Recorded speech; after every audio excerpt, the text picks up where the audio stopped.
सभी को मेरा स्नेह भरा नमस्कार, अभिवादन सभी का।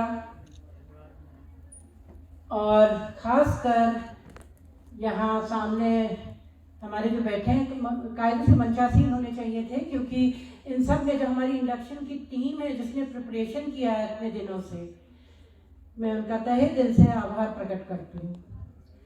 साथ ही मैं स्वागत करती हूँ प्यारे बच्चों आप सभी का, जो यहाँ बड़े उमंग और उत्साह से जुड़े हुए हैं हमारे साथ।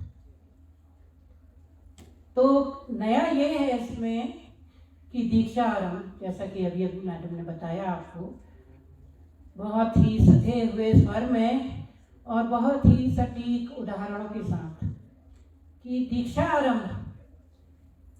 देखिए, पढ़ाई तो आपने पहले भी करी है ना, लेकिन कुछ नया क्या है यहाँ जो आप पाने जा रहे हैं। तो नया ये है कि आप अभी तक स्कूल में थे, विद्यालय में थे, वहाँ से एक लंबी छलांग लगाकर आप पहुँचे हैं कहाँ? विश्वविद्यालय में या महाविद्यालय में, कॉलेजेस में या यूनिवर्सिटीज़ में या कॉलेजेस जो कि अफिलिएटेड होते हैं हमारे विश्वविद्यालय के साथ। तो एक लंबी छलांग है। क्यों? कुछ याद करिए, कुछ ध्यान है आपको।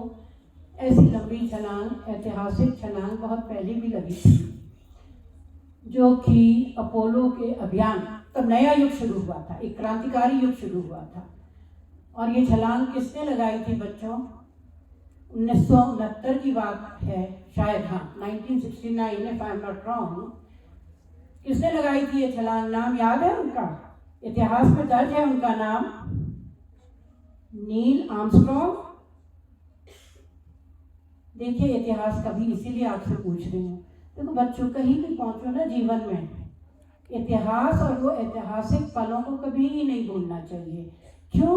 क्योंकि यही ऐसे पल होते हैं जो धीरे धीरे धीरे मानवता को आगे बढ़ाते हैं और नई नई ऊंचाइयों पे ले जाते हैं। नील आर्मस्ट्रॉन्ग ने जब ये छलांग भरी थी, यानी कि वो चांद पे पहुंचे थे 1969 में, तो उन्होंने इस उद्देश्य से तो नहीं भरी थी, वो अपना काम कर रहे थे। ये नहीं मालूम था कि वो ये कर भी पाएंगे, नहीं, बहुत कठिन मिशन था, लेकिन उनका नाम इतिहास के पन्नों में दर्ज हुआ। आप लोग भी यही छलांग लगा रहे हैं और यहाँ आकर आप बहुआयामी, यानी कि मल्टी डायमेंशनल आप लोगों का विकास होगा।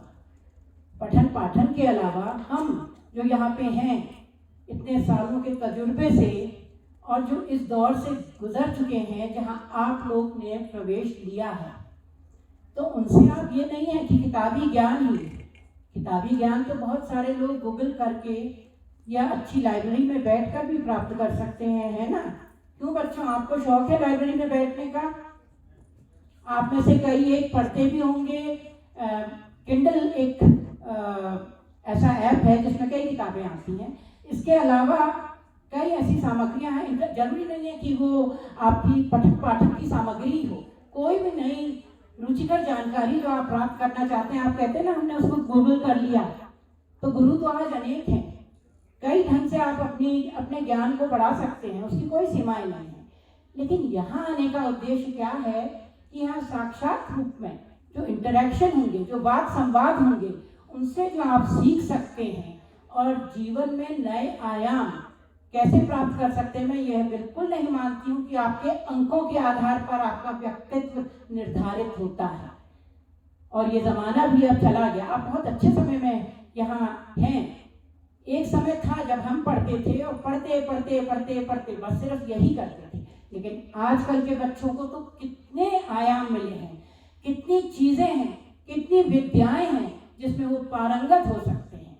तो बच्चों, कभी ये मत सीखो, ये मत सोचो कि क्योंकि हमारे नंबर इतने आए हैं तो अब हम जीवन में कुछ ज़्यादा कर नहीं सकते। मैं ये नहीं कह रही कि आप पढ़े नहीं, आप ज्ञान नहीं अर्जित करें, लेकिन इसके अलावा सफलता की सीढ़ी चढ़ने के लिए कुछ और मंत्रों की जरूरत होती है।